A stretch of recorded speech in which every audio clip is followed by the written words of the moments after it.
എല്ലാ പ്രിയപ്പെട്ട വ്യൂവേഴ്സിനും നമസ്കാരം. ഒപ്പം സൈഡ് ലൈറ്റ്സിന്റെ മറ്റൊരു യൂറോപ്പ് സ്പെഷ്യൽ എപ്പിസോഡിലേക്ക് എല്ലാ പ്രേക്ഷകർക്കും വീണ്ടും സ്വാഗതം. റോം നഗരത്തിലെ വിവിധ കാഴ്ചകളാണ് സൈഡ് ലൈറ്റ്സിന്റെ ഈ എപ്പിസോഡിൽ കാണിക്കുന്നത്. റോമിലെ പ്രധാന പാതകളിലൂടെ ബസ്സിൽ സഞ്ചരിച്ചുകൊണ്ടും ചിലയിടങ്ങളിലൊക്കെ കാൽനടയായുമായിരുന്നു ഞങ്ങളുടെ നഗരം കാണൽ.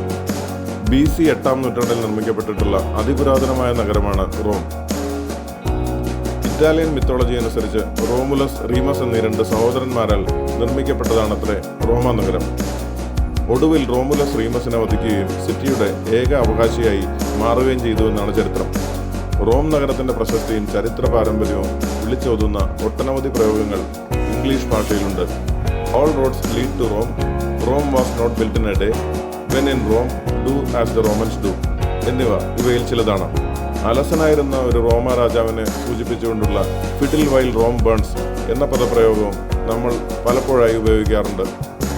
2000-ലധികം വർഷങ്ങൾക്ക് മുൻപ് കുതിരപ്പന്തയങ്ങളും പൊതുപരിപാടികളും മറ്റും നടത്തിയിരുന്ന സർക്കസ് മാക്സിമ എന്ന വലിയ മൈതാനമാണ് യാത്രാവേളയിൽ ആദ്യം കണ്ടത്.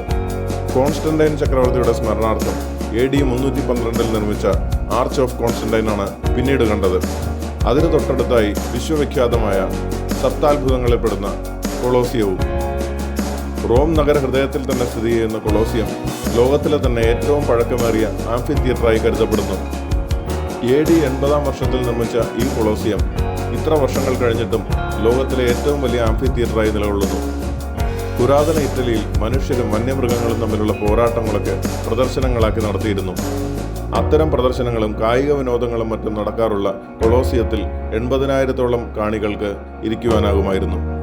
കൊളോസിയത്തിന്റെ പുറം ചുവരുകളെല്ലാം പ്രശസ്തമായ ഇറ്റാലിയൻ കറാറ മാർബിൾ പതിപ്പിച്ചിട്ടുള്ളവയായിരുന്നു. എന്നാൽ ഇന്ന് ഈ മാർബിൾ ഒന്നും തന്നെ ഇവിടെ കാണാനാകില്ല.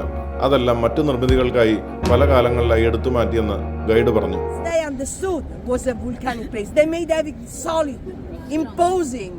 That's why Rome, we built everything on top the ruins of the ancient city.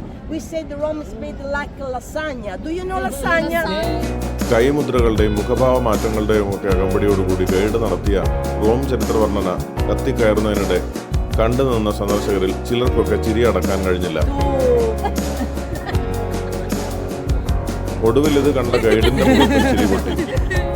കൊളോസിയത്തിൽ നിന്ന് അധികം അകലെയല്ലാതെയുള്ള ഒരു വലിയ പ്രദേശത്ത് പുരാവസ്തു ഗവേഷണത്തിനായി ഉത്ഖനനം ചെയ്ത ഭാഗങ്ങൾ കാണാം. 1935-ൽ ഉത്ഖനനം ചെയ്തപ്പോൾ കണ്ടെത്തിയ പുരാതന നഗരത്തിന്റെ അവശിഷ്ടങ്ങളാണിതെന്ന് ഗൈഡ് പറഞ്ഞു.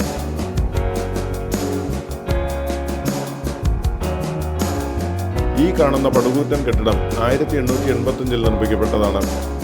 ഏകീകൃത ഇറ്റലിയുടെ ആദ്യ രാജാവായിരുന്ന വിക്ടർ ഇമ്മാനുവൽ രണ്ടാമന്റെ സ്മരണാർത്ഥം നിർമ്മിച്ചിരിക്കുന്ന ഈ കെട്ടിടം വിക്ടർ ഇമ്മാനുവൽ ദേശീയ സ്മാരകം എന്നാണ് അറിയപ്പെടുന്നത്.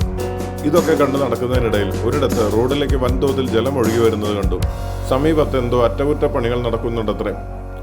എന്തൊക്കെയായാലും ഈ കാര്യങ്ങളിൽ ഇറ്റലിയും ഇന്ത്യയും ഒക്കെ ഒരുപോലെ തന്നെ. ഞങ്ങളുടെ ബസ് പിക്കപ്പ് പോയിന്റിലേക്ക് നടക്കുന്നതിനിടെ റോഡരികിൽ സാന്റാ മരിയ ചാപ്പൽ എന്ന വിഖ്യാതമായ പള്ളിയും ഗൈഡ് കാണിച്ചു തന്നു. നഗരം ചുറ്റിക്കാണലിനൊടുവിൽ സന്ദർശകരിൽ ചിലർ തനി ഇന്ത്യൻ രീതിയിൽ ഗൈഡിന്റെ കാൽ തൊട്ട് വണങ്ങുന്ന അപൂർവ കാഴ്ചയും കാണാൻ പറ്റി. അങ്ങനെ ദീർഘദൂരം നടന്ന് ഒടുവിൽ ബസ് പിക്കപ്പ് പോയിന്റിലെത്തി. പിന്നീട് തിരിച്ച് ഹോട്ടലിലേക്കുള്ള യാത്രയിലും വഴിയരികിൽ കണ്ട എല്ലാ കെട്ടിടങ്ങളും തന്നെ ചരിത്ര സ്മാരകങ്ങളാണെന്ന് തോന്നിപ്പിച്ചു. ചുരുക്കി പറഞ്ഞാൽ 2000 വർഷങ്ങൾക്ക് മുൻപ് നിലവിലുണ്ടായിരുന്ന ലോകത്തേക്ക് ഒരു മടക്കയാത്ര. അതാണ് റോം നമുക്ക് നൽകുന്നത്. സൈഡ് ലൈറ്റ്സിന്റെ ഈ എപ്പിസോഡ് ഇവിടെ അവസാനിക്കുന്നു. കൂടുതൽ യൂറോപ്യൻ വിശേഷങ്ങളുമായി അടുത്ത എപ്പിസോഡിൽ വീണ്ടും കാണാം. വീഡിയോ ഇഷ്ടപ്പെടുകയാണെങ്കിൽ ലൈക്ക് ചെയ്യാനും ചാനൽ സബ്സ്ക്രൈബ് ചെയ്യാനും മറക്കില്ലല്ലോ അല്ലേ?